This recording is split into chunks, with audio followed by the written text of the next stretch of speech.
Stand by. I walked in the place, sat by the bar, all the drinks on me, don't go too far, sitting by the bartender, asked her. What's going on? What's going on? It's your boy Icon, and we're here on 910 Sports. And once again, I want to thank God for this opportunity to be able to come on here this morning to be able to have this great platform to be with my brothers, to be able to have great guests on. First and foremost, I just want to, I just want to thank God for this moment, and then I'm gonna go from my right to my left and going down. I got my brother to my right of me. You know what I'm saying? Mr. Georgia, everything. I'm talking about Georgia Bulldogs, Georgia Tech, Georgia, whatever, Magic City, Georgia, just Hey, everything. hold All on. Don't do that. everything. Don't do Oh, my bad, that. my bad. I What's see y'all going did. on, y'all? What's going on, man? Don't My do bad, my bad, my bad. that. Whatever. You know you can't be Georgia, can't be about the strip clubs and the wings. That's just That what is it is. true. That is true. But I got my man Steve O in the building. What's going on, Doc? Oh, that much, man. Good morning. You know, I already know. Want to give thanks to God for giving us another opportunity, man, to do this again. Man, I appreciate y'all. You know, Jacob, what's up, my boy? What going on, King Jacob? Man, ain't nothing, man. Like I said, another day to get it right, man. Every day we giving up with a chance and a choice. Yeah, So, I got my brother down there. You so know what I'm saying? we Like here. that's Mr. Sportsman down there, Mr. Make it do what it do, make it happen, man. He make a lot of this happen for us, man, on here, man. So I want to give him his flowers. You know what I'm saying? Yes, sir. So definitely, I you know what I'm appreciate it, saying, man. Mr. Personality himself, Jacob, the great. You So know, I want to go man. ahead and introduce this young man I to just the I bottom just of want to say, man, and then we here go from there. and we have a star-studded episode with a very, very special guest. Um, you know, is Mr. Andrew Cohen. You know, he's coached football most of his life, Division One, Division Two, for 22 years. He has a program where he gets young men recruited. He helps parents understand the NCAA rules and regulation, of collegiate sports, and he's just going to break down, how his program works and how he's been able to get kids in school throughout, different conferences across the nations. Welcome, Mr. Cohen. How are you? I'm doing great. Thanks a lot for having me, guys. This is going to be really exciting, and it's all about helping the youth of America and giving them great opportunities. Right. If you can go ahead and give us a briefing of a backstory on you and who you are, along with the program that you got started. Okay, well, I live in Pennsylvania, Westchester, Pennsylvania. I coached Division One, Two, and Three at schools like Columbia University, Bucknell University, Fordham University, Stony Brook, Hamilton, and Bowdoin. I did that for a long time. I come from a coaching family. My brother's Dave Cohen. He's the assistant head coach at Wake Forest, and my dad was a high school and a middle school coach. So kind of in our blood.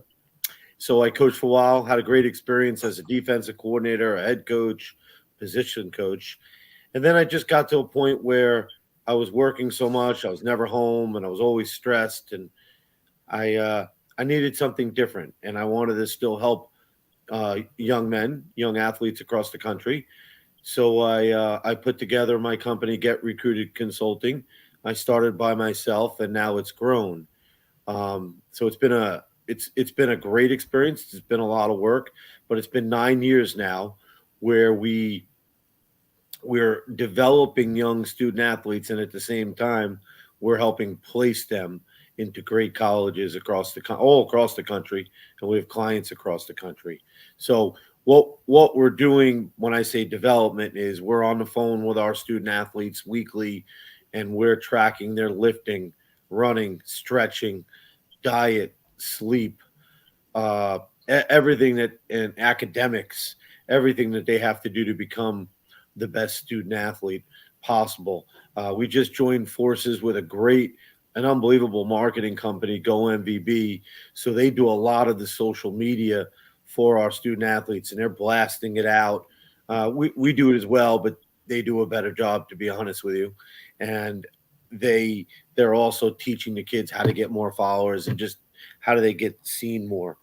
And then the big part of the recipe is really my connections and my staff's connections with colleges all across the country. So it's it's really changed. You have to now be willing to call the college coaches, have their cells, and text them, message them on Twitter. It's hard. You got to be willing to track them down.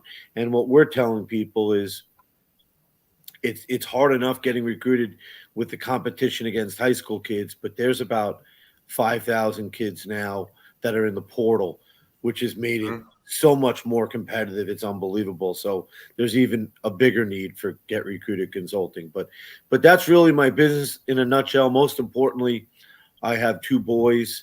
My sons are Seth Cohen. He's a sophomore at college, and I have a 16-year-old that's a sophomore in high school, and that's Kyle Cohen. We live in Pennsylvania, and that's who I am, really. My kids and my job. So Okay, so Coach, how like when you first wanted to build your organization, man, what was your mindset and how did you go about building an organization to really get it up and running, and how long did it take you to get it up and running? it's a great question. So I was in a situation where I was a head coach. I stepped down and I said, "Hey, this is something I've thought about. I want to help kids. How do I do this?" And I said, "Let's try this out. It's the first year. Maybe I'll get 15 clients and build on from there." So I reached out to my friends in the coaching profession, and I got a bunch of lists of student athletes across the country that are attending different camps, and I put together a small email campaign. And the next thing you know, I have 15, I have 20, I have 30 kids that I'm working with my first year, and it's grown from there. I started out all by myself, and then I got to the computer world and everything else where I had someone build me a website, and just I've learned a lot along the way, and it just continues to grow. I have a belief that the way to do this right is to have personal relationships with the student athletes. So I no one on our staff will ever have more than 30 to 40 players that they're going to be working with, and that way they can give them the direct attention that they need. So how many people do you have on your staff as of to this day? There's myself and there's five other guys on Hmm. my direct staff, and then we also work with Go MVB, who, like I said, it's a marketing company, which kind of a no-brainer with what's going on today. I've learned so much from those guys of how to market the players, how to get them to be seen. But besides the five guys, we have other guys that do, like we have guys on my staff that I don't even list on my website, but they are just in charge of calling colleges directly. So I'd like to tell you I know everyone in the country, but that would be a lie. I know a lot of college coaches, but there's some areas of the country where I have to get a guy that I know has the contacts so he can get the direct answers for our student athletes. Okay. I'm gonna ask one more thing, and then I'm gonna turn it over to you, Icon. Now, Coach, you coach Division One, Division Two, Division Three. So, um, I heard you throw Fordham University in there, in Stony Brook, and a few other colleges, and so what was that experience like from coaching Division One to Division Two to Division Three? Is coaching, or is it a different experience when it comes to the football programs that's already in place and trying to restructure and rebuild the football programs? So that's a really good question. I'll start off by saying I had an experience where I was a graduate assistant at Stony Brook University, who's now a very strong uh, FCS 1AA school in Long Island, New York, where I'm from originally. Mhm. So I was a graduate assistant there, and we were Division 3. We were pretty good. We had limited fundings. We had a limited staffing. I coached the defensive line by myself, and I took classes. And I was 22 years old.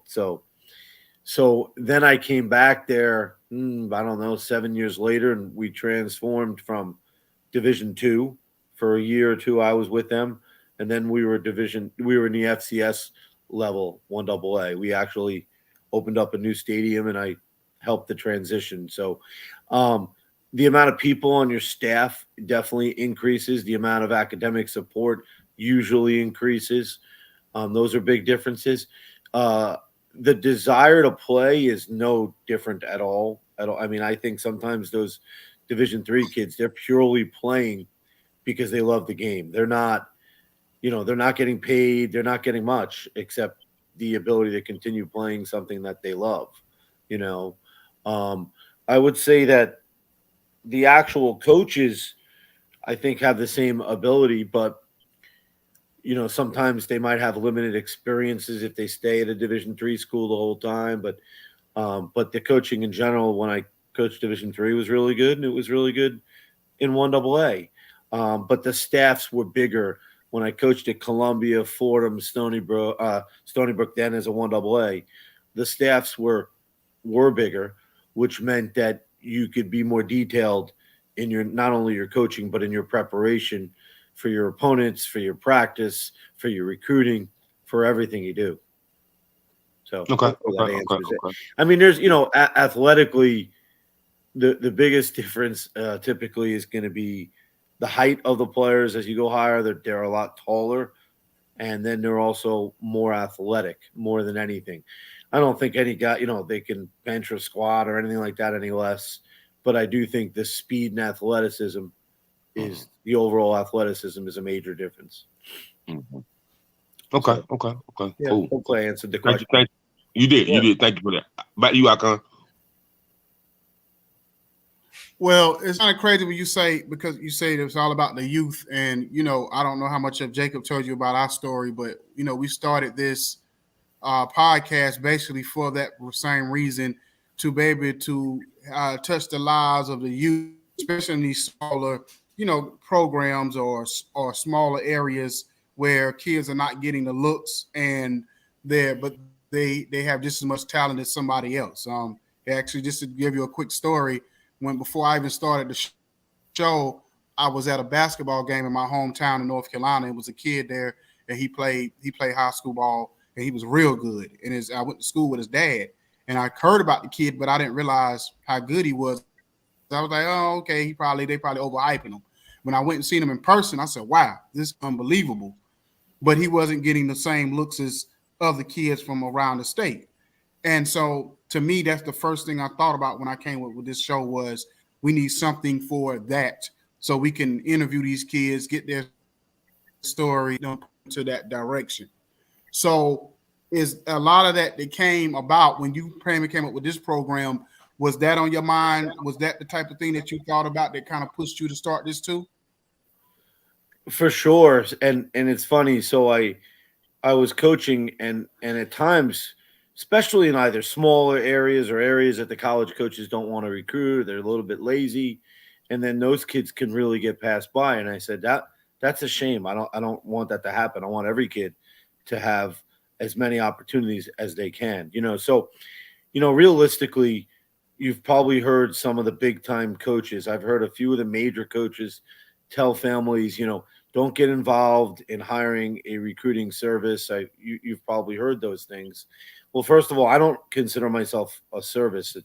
I'm really a consultant. But then the other major difference is we're reaching out directly to the college coaches. But really, more importantly, my point is that I think if you're a kid that can play at Alabama, Ohio State, Georgia, obviously top 5 schools in the country, they typically don't need our help. They're kids that good, and they've been getting recruited from a young age. But that's a very, very small population of student athletes, maybe 1% that can play. There's kids that get passed over, like your story about the basketball player in North Carolina.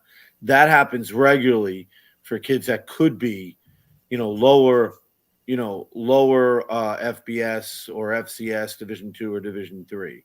But typically, somehow, some way, if they can play at Georgia, Alabama, I can't miss Georgia. I got to say them in there. I'm going to get in trouble. No, but really, those schools, they typically just so much. There's so much attention, and they're so dominant in high school that it's rare for them to fall through the cracks. So I'm sorry I went a little long winded, but I wanted to make sure I addressed that. Oh, you So fine, you fine. So yourself, how often do you travel yourself as far as across the country? Because especially being the fact that you probably have to go to a lot of small areas, small towns. You got to find out, go to the Christian crevices of America to find these kids. So how often do you travel to recruit these kids?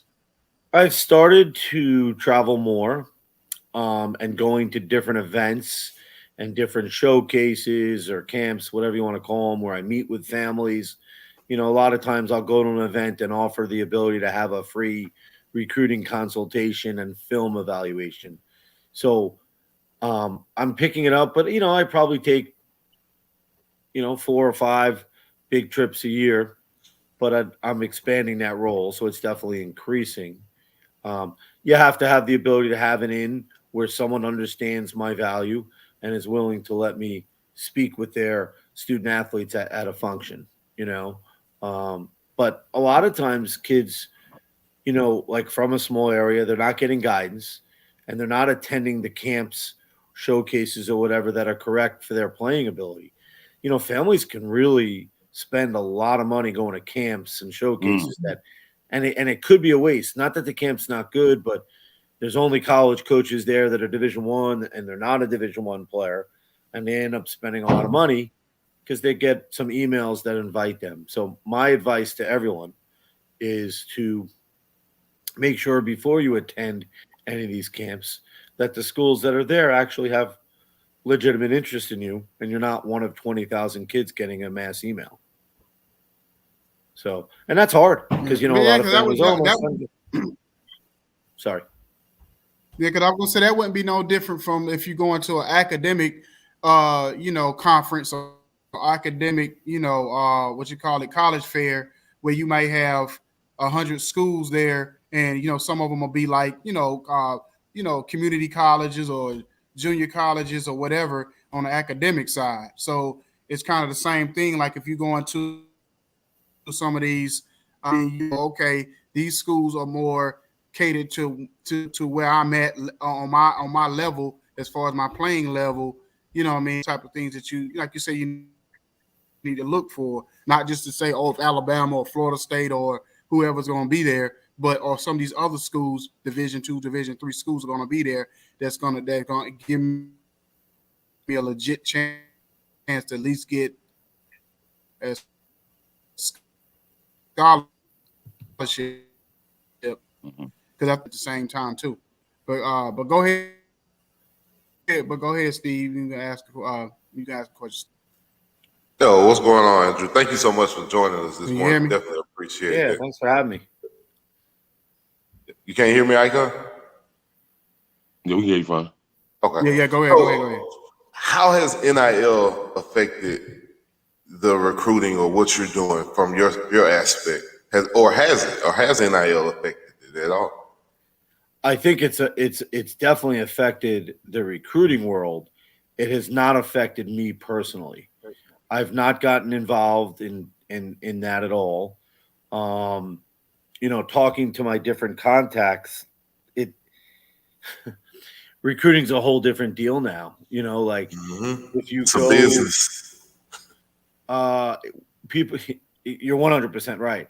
People have said in the past it's a business, but now there's no questions asked. It's a business. So if you're looking at two colleges that are equivalent to one another, they're pretty similar, and you like them both, and then one gives you 50,000 a year and the other doesn't give you money, you know, where you typically, where's that kid gonna go?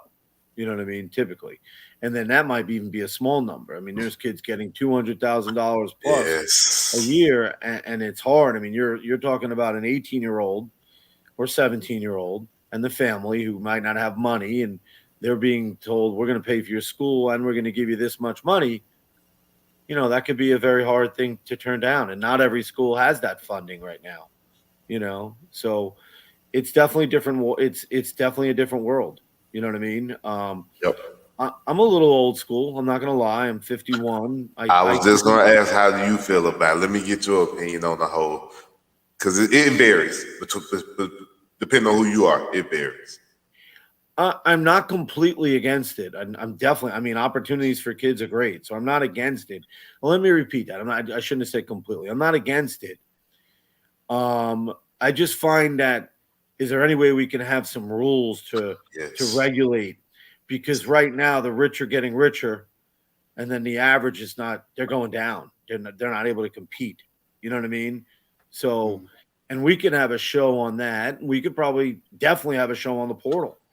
I know a lot more about the portal because the transfer portal. Sorry, Mm-hmm. because I'm directly with it all the time. Like kids that used to be FCS are going Division 2 a lot of times now, especially at quarterback. Quarterback's probably the most. Yeah, I was going to say that we interviewed a quarterback, Tony Green. He's a quarterback here in the Metro Atlanta area. Goes to Griffin High School. They put out a couple NFL guys. Bobby Rainey recently was the most recent guy in the NFL there. Actually, D. Alford, who plays for the Atlanta Falcons, is from Griffin, Georgia as well. So they got some NFL guys, but he's having such a hard time getting offers and looks. He's at the 7-on-7 camps. He's at the quarterback passing camps. He, to me, has the opportunity this year as a senior to kind of put himself on the map a little bit more. But he said so hard with the portal now. With the transfer portal, you're not getting as many looks. You're not getting as many colleges coming to the camps because of the portal. They're more interested in the portal than you would be a high school kid trying to develop them, fresh out of high school. How has that affected you, or how have you seen the portal pretty much affect high school recruiting?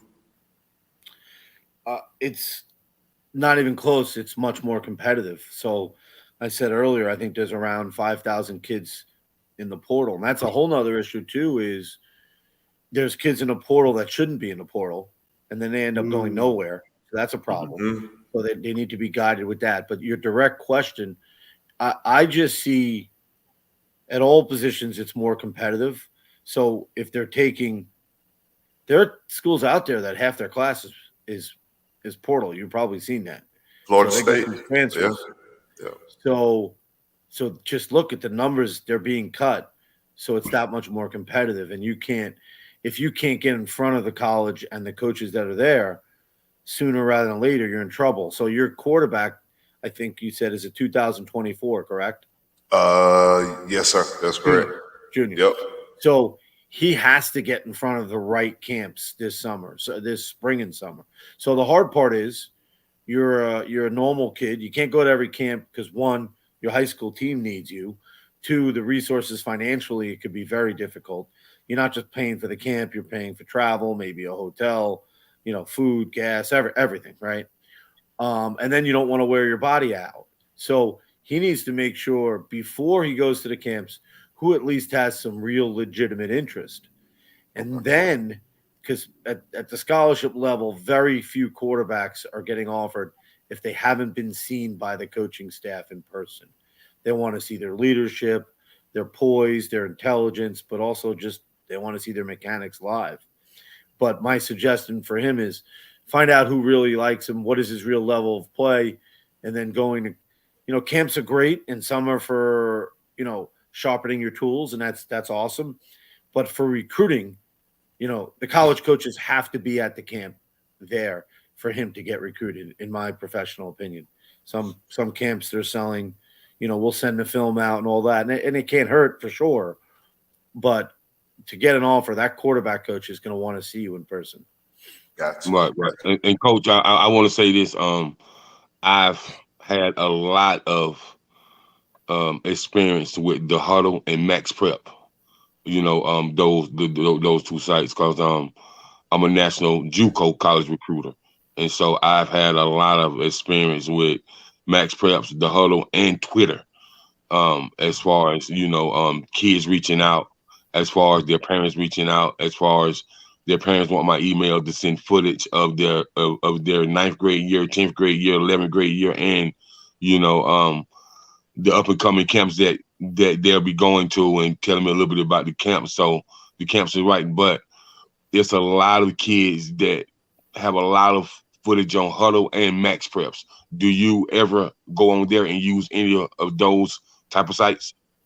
Yeah, I use Huddle every day. So I'd say 95% of kids, you can just, you Google their name, their state, and then say Huddle, and they come up. You know that. So Yeah, right. it's and it's great. And this is going to sound interesting. I mean, I went through, like CDs were sent to me before that, VHS tapes. We had to wait for them, and now you hear Back about when a the kid who's Cowboys was winning.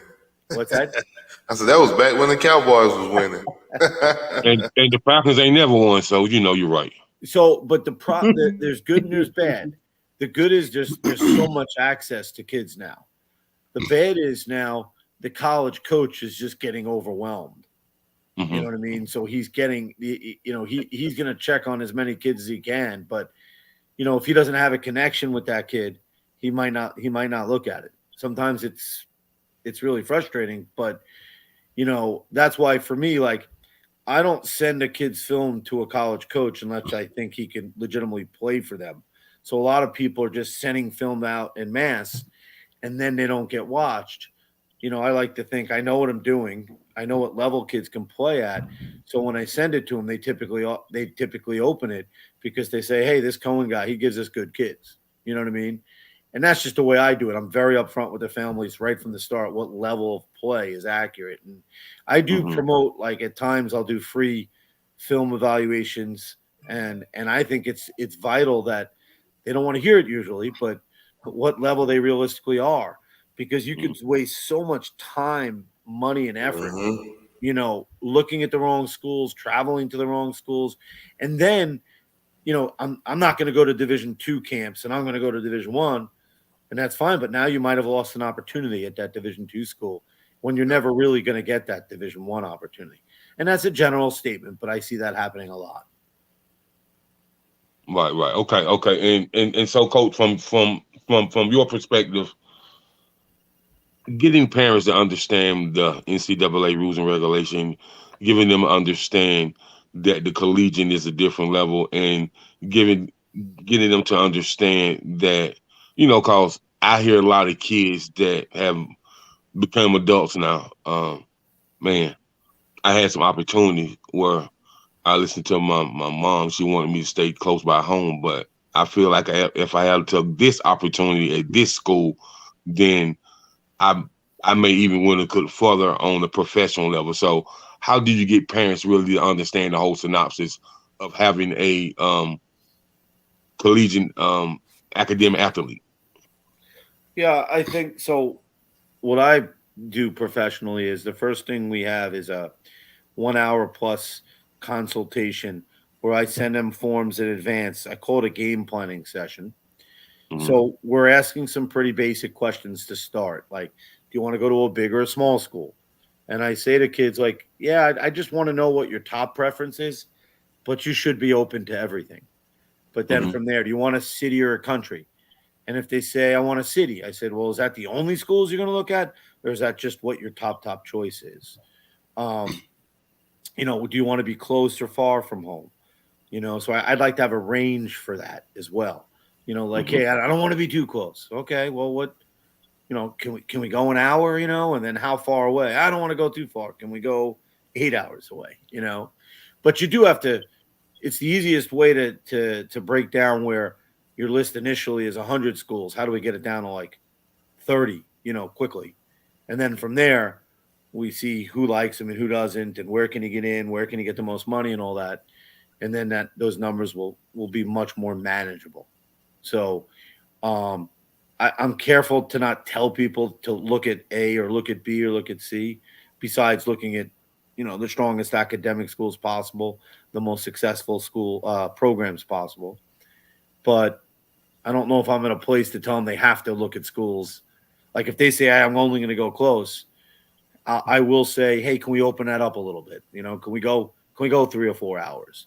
You don't want to have any regrets that you wish you were a little bit more open about that. But it could be a delicate conversation. Right, right, right, right. So is it is it pretty tough for you to be having to coach your kids, or for your kids to look like my dad is this guy. He helped all these kids, and people always in their air, man, your dad great, man. Like nobody's ever did this for us. So how is that conversation when your kids tell you about things like that? And what are some of the conversations that you and your boys have?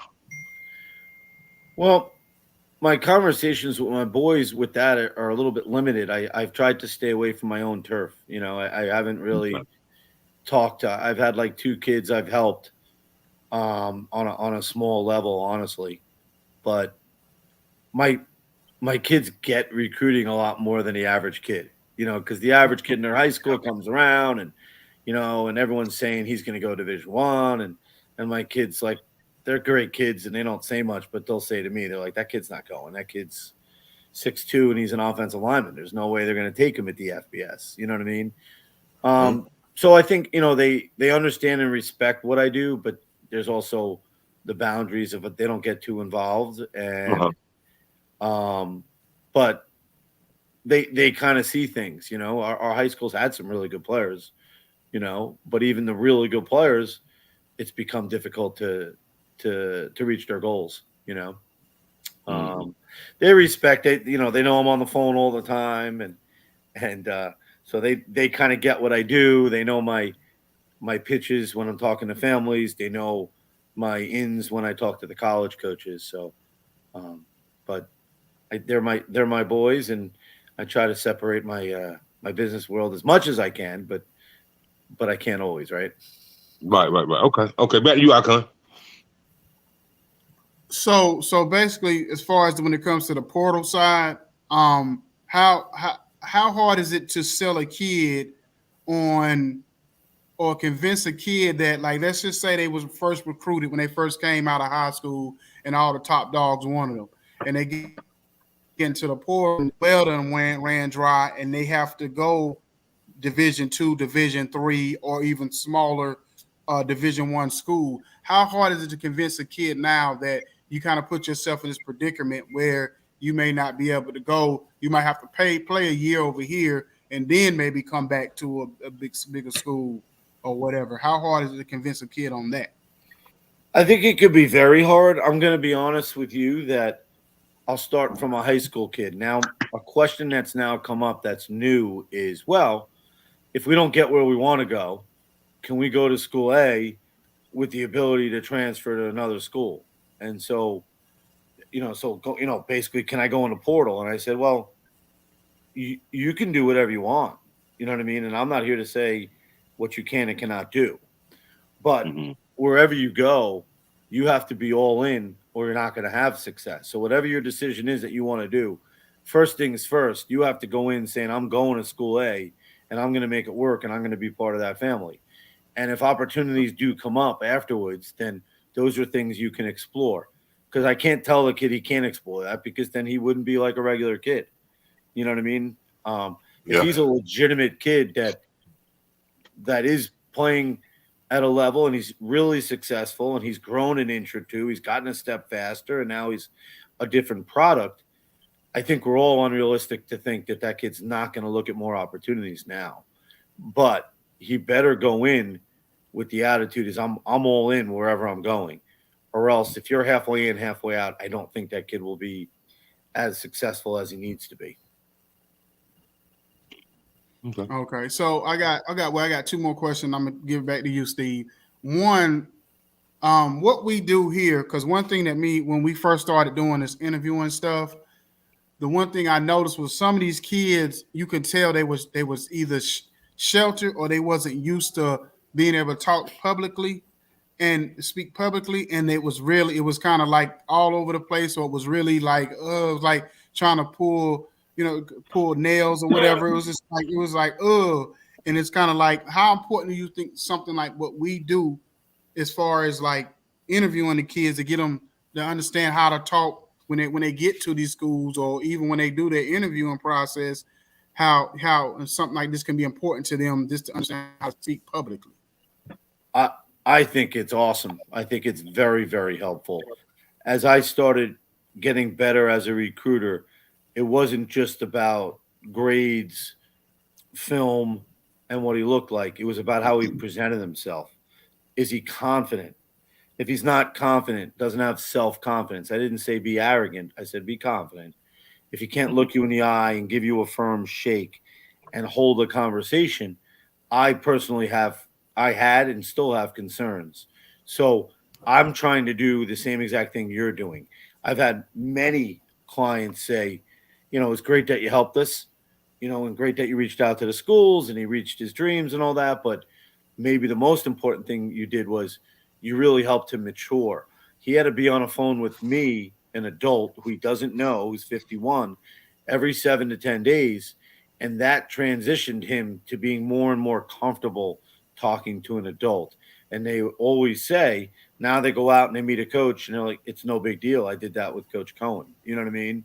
So I think when you say you're doing that, that's awesome. If you're helping these kids have a better presentation of themselves, because if you're on that fence with a kid, that presentation could put them over the fence or fall back, right? And I think it's great that you're doing that. There are recruiters out there that don't pay attention to some of the signs, and that's why you have a lot of kids that don't make it, that look great, and then they get to college and they're not successful. Maybe as a college coach, did they ask the right questions? Did they ask tough questions? Did they look at their presentation? And if they're doing that, they're going to make a lot fewer mistakes, Yeah. because they're doing their research. So I love what you're doing. That's awesome. Yeah, because the one thing I don't, I ain't gonna say I don't like, but sometimes like if we're interviewing like a kid and their mom or somebody sitting there, and then every time they answer a question, almost it's like their mom has to like be in the background. You can hear the mom in the background, kind of like speaking for them or telling them what to say, and it's like, your mom not gonna be with you in college, and she's not gonna be with you in this interview rooms. So you have to learn how to be able to understand, like you say, have that confidence to understand what to say, because we do ask kind of like, we don't ask cookie cutter questions, as you can see, now we don't ask cookie cutter questions. We just don't, you know what I mean? But we're not trying to expose you, but we're just trying to get information, and we're trying to help you understand, like trying to get an understanding of where you're at in your process. And then I got one last question. Can I just talk about that for a second? Yeah, go ahead. So when I start the process with a family, I have that game planning consultation for an hour, hour and a half. And so you can imagine a lot of families, their mother or father wants to jump in and answer questions or tell him what to say. And a lot of times I do in a very nice way. I'll say, listen, let Johnny talk. I don't think that would be great if you're with a coach. They want to see the kid have his independence and be able to speak for himself. There's a lot of warning bells that go off when you're trying to talk to the kid and the parent is always answering the questions. Now I'm going to tell you this. My son is not a college football player. He played lacrosse. He's not playing anymore. But anyway, he would get recruited and I'd be on a Zoom call or in a meeting. And I had to take a deep breath and not – you want to chirp in sometimes, but I wouldn't, because I wanted it to be his time. You know what I mean? And he is a well-spoken young man, so that was a positive. So, sorry, I just wanted to give you my 2 cents on that. I do think that you made a great point. It's hard to have that balance. I don't want to answer the questions for my son, but I also don't want to be silent as a parent during the whole conversation. But you will be addressed, and that's when you answer questions. But let your son be him, Okay. So I got one other question, and I'll get back to you, Steve. So basically when it comes to, I guess you say, do y'all have like an admissions fee, or if y'all have some kind of fee that's involved? Because I know that's the first thing people are going to probably ask. Well, if I get y'all to help recruit my kid, what are you getting out of it? So how does that work if somebody looks y'all up and want to understand what y'all getting out of all of this? Okay, so we have like a different packages. So we have like a bronze, silver, gold, and a platinum. And the difference between them is how much contact they'll have with me and then how many specific schools realistically that I will be directly reaching out to. And there is some form of communication on all of them, but all the way up to the platinum where it's whenever they want to talk, So if someone really is interested, I like to talk about what we do, and then I go over the pricing. I don't like to give the pricing until they at least understand the things that we're doing. You know what I mean? We try to make, we have a lower package that is still valuable, but it's definitely reasonable, or bronze, but I'm not going to put anything out there that I don't think's legitimately going to help them. You know what I mean? If we said, hey, we're going to email, and that's what we're going to do for you. We're going to email the schools. Well, emailing, if you know coaches, can help. If you don't know coaches, they get deleted. They just get too many. But my point is, what else are you doing with it? Like, I won't have a package where it's just emailing, because I don't think it's really, really going to help a kid. And if it's not going to help a kid, then I don't want to present it to a kid and their family. Does that make sense? I'm not here to take kids' money. I'm also, I work hard, and I work very hard for my student athletes. Plus, I have something that they don't have, and 98% of the population doesn't have, and that's legitimate contacts and relationships. You know how it is. If your show's continuing to grow, and more people are going to watch it because they realize this is legit. It's really helping people. You guys have the right idea. You want to help kids. So it keeps expanding. And no different with me, though. If I get them on a package that's not really going to help, even though it's not a lot of money, if it doesn't really help them, they feel like they wasted their money. So I have our packages on our site, but there are not prices. But I'm not hiding it. So if anyone's interested, they call me and we talk, or they sign up on our site. I'm not here marketing my company right now, but that's how we do it. So okay, sound good. Yeah, Coach, you said Yeah, this kind of some background with Coach. Coach, you said you coached on all levels. What about your personal life? Who's your favorite team, Coach, as far as football? Well, my favorite college team is Wake Forest because my brother coaches there. Okay. That's a great program that does everything right. They develop talent. They make good decisions on who they're taking. They're not concerned with who else is recruiting. So I really respect what they do there. I mean, they're obviously not as good as, say, the University of Georgia. Well, they beat Clemson recently, so it's okay. We'll take that. And they're right, Jacob. They don't quite have the same resources top to bottom. But so as far as the NFL now, for my 22 years of coaching, I worked on Sundays. I worked 7 days a week. I never watched NFL, and now I do. So, my personal favorite team is the Giants. Okay, my girlfriend is from Philadelphia. Wow. You said that with a Redskins fan sitting over here on this side of me, and a Dallas Cowboys fan sitting. Hey, it is. I grew up in New York. You got to have loyalty. My kids love the Giants. They're obsessed. Okay. But I'm not a big enough fan that. So when I'm with my girlfriend, and if they're not playing the Giants, she's an Eagles fan. She's from the Philadelphia area, so I don't have any problem. I like what the Eagles do. I do. Yeah, my wife. I like good football, like the Super Bowl. I didn't really care who won, but I was just happy it was a good game. We saw some great plays. You got to give credit to the Chiefs. They did a terrific job. But those would be my top teams. I don't know why, but growing up, I was also a Raiders fan, and that seems to have died off for some reason. Eagles long time coming. They got 2 Super Bowls now. So the first Super Bowl took 52 years. So I can say we happy. Man, somebody was asking a question. That's my cousin Sharika. We'll definitely get you the site. Get your info. Coach, how can they get in touch with you? What's your website? What's your info if they want to reach out to you? Appreciate that. So my cell they can call anytime is 570-428-2872. My website is getrecruitedconsulting.com. So many of the football kids, and they need to be, are on Twitter, and so are the families. So that's get with a capital G __ recruited with a capital R. So that's the best way. And I'm open. I'm a hands-on guy. I like to talk to families.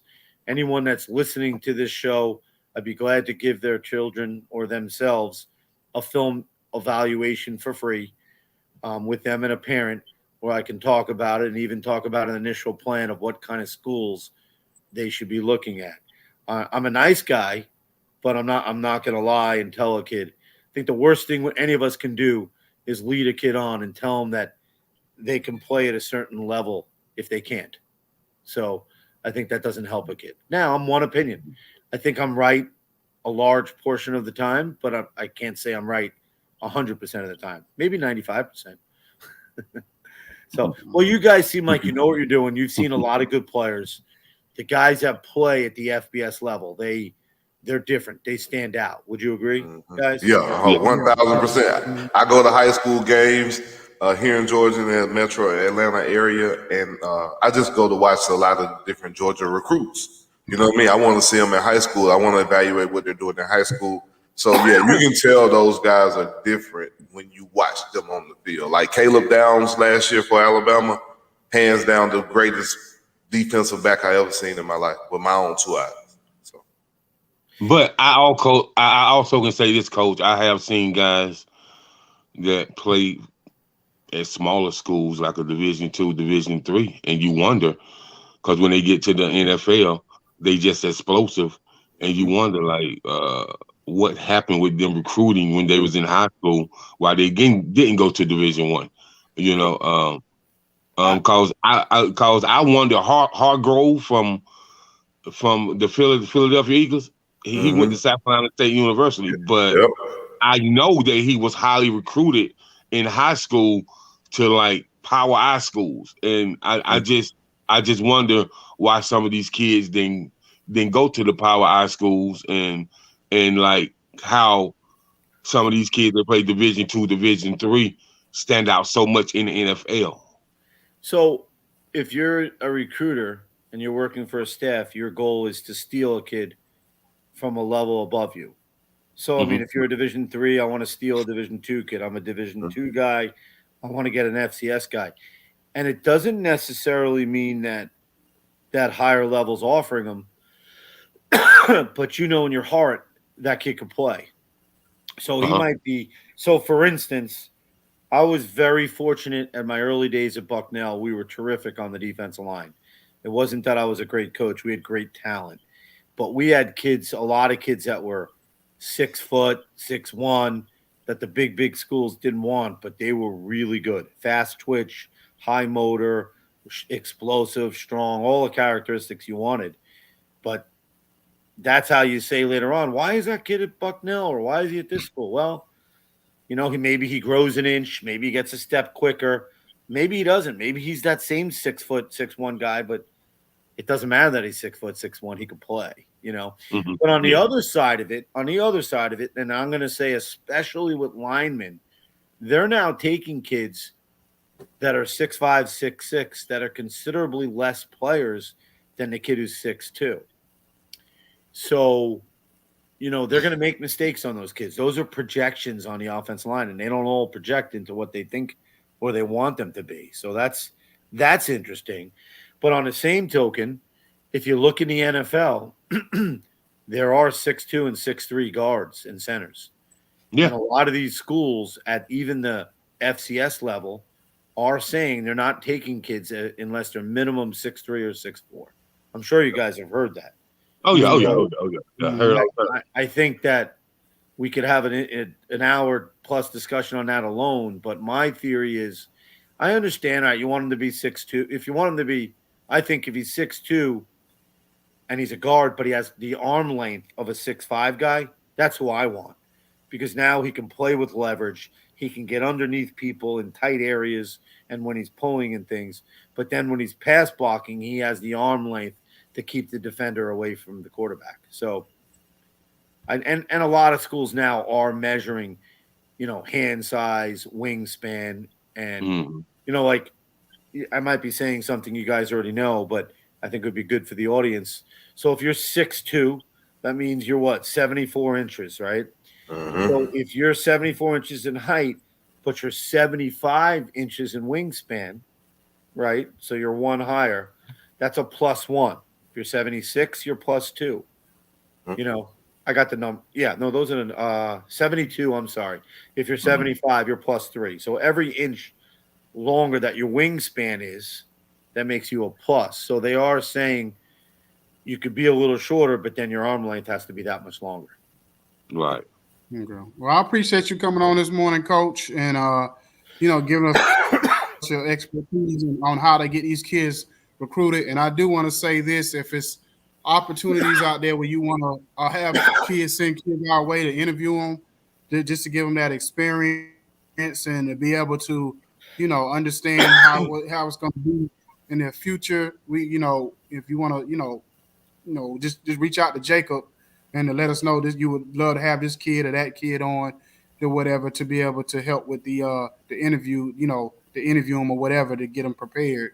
This is what we're here for. This is what we're here for. Basically. I would love that opportunity. One, I want to thank you. You guys asked awesome questions, right on point. I appreciate that, and it's obvious that you guys have a love for these student athletes and you want to help them. And I would like to also. So if there's anything I can ever do, please just ask. If you'd ever want to do another show on a specific topic, I enjoy this.